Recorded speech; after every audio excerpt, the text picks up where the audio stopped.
भारतीय कम्युनिस्ट पक्ष किसान सभेच्या वतीने नांदगाव तालुक्यातील पळाशी असेल, तळवाडे असेल अशा अनेक गावांमध्ये सातत्याने गेल्या अनेक वर्षापासून वन जमीन जे कसत आहेत आदिवासींच्या नावावरती, त्याचप्रमाणे कसत असलेल्या बांधवांच्या नावावरती व्हावेत यासाठी पाठपुरावा सुरू होता.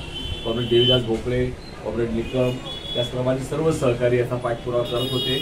आज पळाशी गावातील जवळपास 8 लोकांना वन जमिनीचे दावे जे दाखल होते त्यांना त्यांचं प्रमाणपत्र आज सुपूर्द झालेलं आहे. याबद्दल सर्वांचं मनपूर्वक अभिनंदन करतो. किसान सभा, भारतीय कम्युनिस्ट पक्ष यापुढच्या काळात सुद्धा सर्व आदिवासी बांधवांना वन जमिनी कसत असणाऱ्या बांधवांसाठीचा संघर्ष करत राहील आणि ज्यांना ज्यांचे प्रकरण अजून राहिलेले आहे ते सुद्धा पूर्ण करण्याकरता प्रयत्न करू आणि 7/12 मिळाल्यावर त्यांना सर्व योजनांचा लाभ होण्यासाठी सुद्धा जी मदत लागेल तीही करण्याचा प्रयत्न करणार आहोत.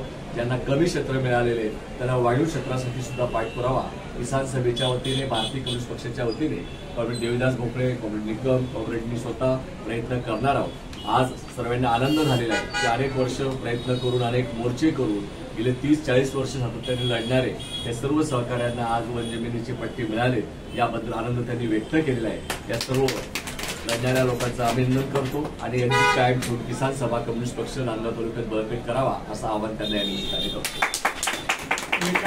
किसान सभेचा